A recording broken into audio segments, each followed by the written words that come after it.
Focused and fearless, here's everything you need to know this rush hour of February 13, Thursday. I'm Riza Diaz.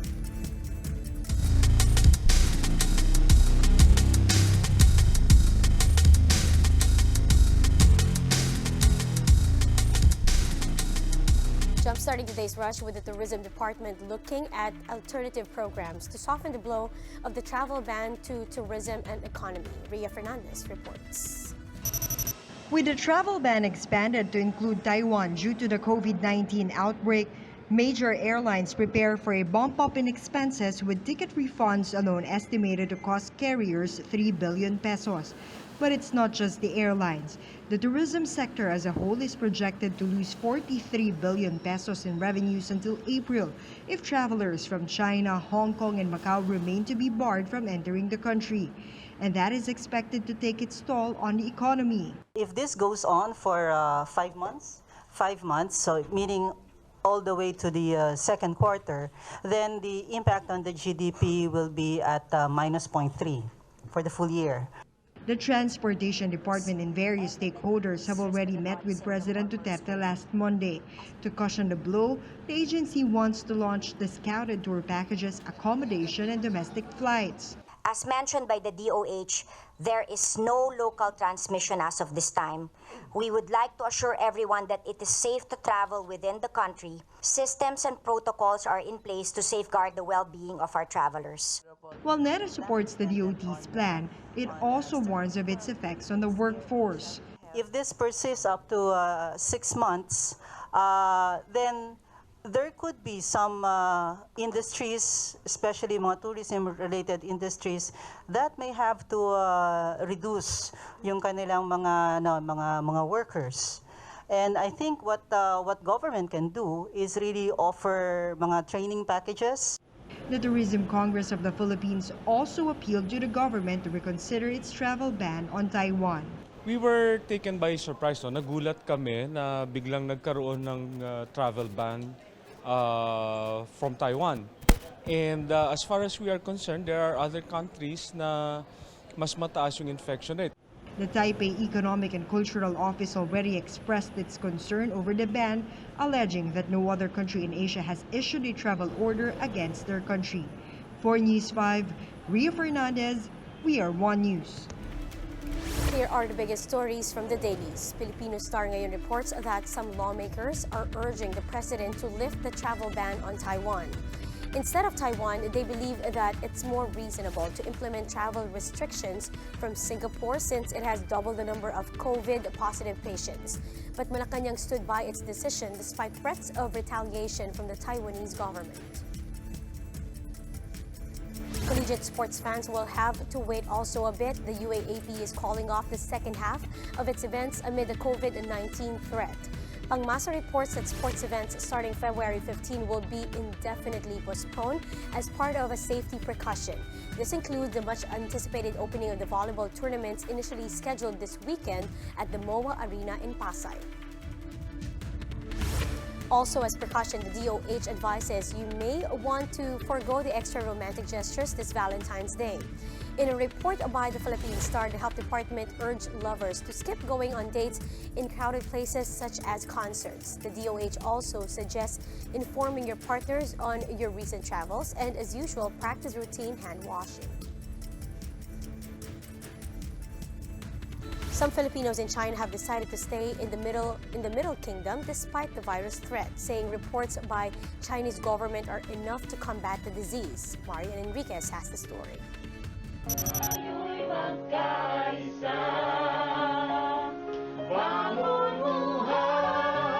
Bangon Wuhan. It means stand up. stand up. Stand up. Yeah. This is a song written by overseas Filipino workers Cherry, Tisoy, Shara, and Eda. They've been living in Wuhan, China for almost 2 decades now. They've been singing for 8 years in this hotel in Wuchang District, the center of the city where the coronavirus disease or COVID-19 originated. They're among the Filipinos who opted to stay in China despite the Department of Foreign Affairs repatriation efforts last weekend. They say they can't leave as they still have an existing contract with the hotel and assured that the Chinese government is taking care of them. They also receive financial assistance, both from the Philippine consulate and some Chinese friends. Talagang every community, meron silang free foods, free vegetables, ganun. Tapos, merong group chat lang ng WeChat na kung gusto namin magpabili, meron lang tao na bibili sa, merong Chinese na maghahatid sa door. Bahay-bahay. Oo, sa doorstep mo. However, authorities have implemented stricter rules in Wuhan. They can only go out of their house between 10 a.m. to 5 p.m. due to disinfection efforts on the streets. But amid the risk, they make sure to help those in need by bringing food, masks, and medical supplies to those who can't go out of their houses. Ito po ang ating kababayan dito sa Wuhan. Panglimang hatid na po namin to. A pandemic like this is not new to them. They survived the SARS outbreak in China in 2003 and had to endure a 10-day quarantine in their hotel back then. Their secret weapon? Garlic. Though the World Health Organization has clarified that this is not a cure for coronavirus, for Tisoy and his friends, this is effective in boosting their immune system. Ayan, may bawang, tapos may juice. 2 weeks, ginawa namin yun hanggang sa mawala ang SARS. Yun lang na nakasurvive kami. Pero hindi ko naman sinasabi na yun ang talagang gamot. But aside from protecting themselves, for Tisoy, Cherry, and Shara, the outbreak calls for compassion in the time of crisis. For News 5, Marian Enriquez, we are One News. The Health Department reports the number of persons under investigation for the coronavirus disease has climbed to 408. But this time, more people have already been discharged and only 238 patients are still admitted in hospitals, while the number of confirmed cases of COVID-19 in the country stayed at the same. Now, as this morning, more than 45,000 people have been infected with COVID-19 worldwide. The new coronavirus has taken the lives of 1,118 patients. Now, on the other hand, 5,000 people have survived and recovered from the disease. Moving on to other headlines, after the termination of the Visiting Forces Agreement with the United States, the AFP is now looking at possible new VFAs with our Asian neighbors. AFP Chief of Staff Filimon Santos named South Korea, Japan, and Indonesia as countries that the Philippines could forge a military deal with. Interestingly, he also names China as a possible partner despite the ongoing territorial dispute over the West Philippine Sea. This move seeks to fill the possible security gaps with the termination of the 1999 contract with America. However, Santos maintains that the country's security establishment will survive without U.S. military assistance tied with the VFA. Over at the Senate, a Taiwanese woman launched a tell-all tale of abuses she experienced at the hands of the Chinese Pogo company here in the Philippines. She also named the alleged protector of the Pogos in the government. Mando Españos has a story.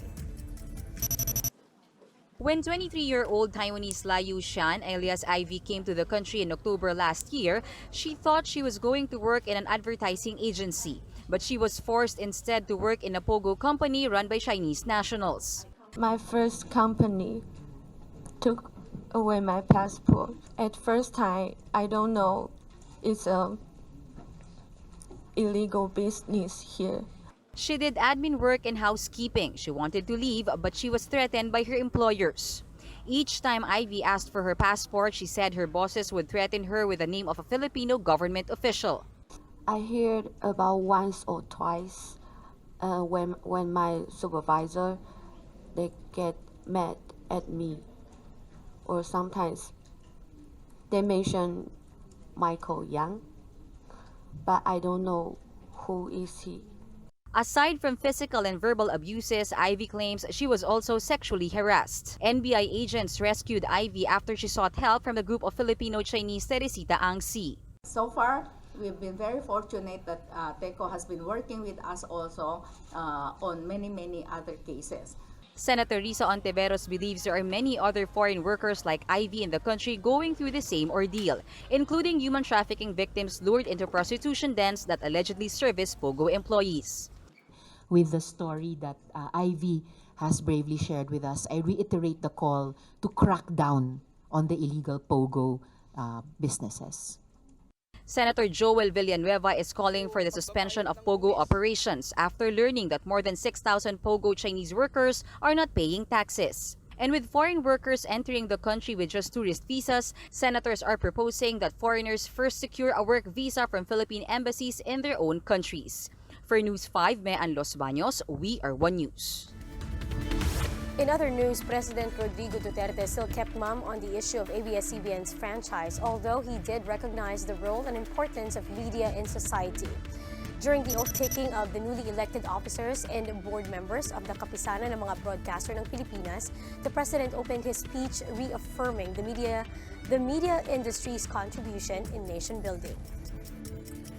This occasion reaffirms the important role of broadcast media in shaping the nation's progress throughout responsible dissemination of news and information to our people. However, Duterte went on to remind that broadcast powers are a privilege granted by government. While our Constitution upholds the freedom of the press, the function of broadcast is a privilege granted by government. It is imbued with the best interest of the nation and our people. We will not tolerate any abuse of the privilege. Now, as for things getting personal, Duterte also reminded that public officials shouldn't be too sensitive about negative reports. Duterte made no mention of the co-warranto petition recently filed by Solicitor General Jose Calida to void ABS-CBN's existing franchise that's already set to expire by March. After a series of tirades against the media network, Duterte said he himself is open to criticism without taking it to heart. Alam mo, sa totoo lang, we in government are really in a fishbowl. And we should not begrudge anything that is publicized or brought out in public in your desire to perform your duties. Ang sinasabi ko lang, marami talaga ang korupsyon. Ako, ang aking hinihingi is simply the truth. If the truth will destroy me, so be it.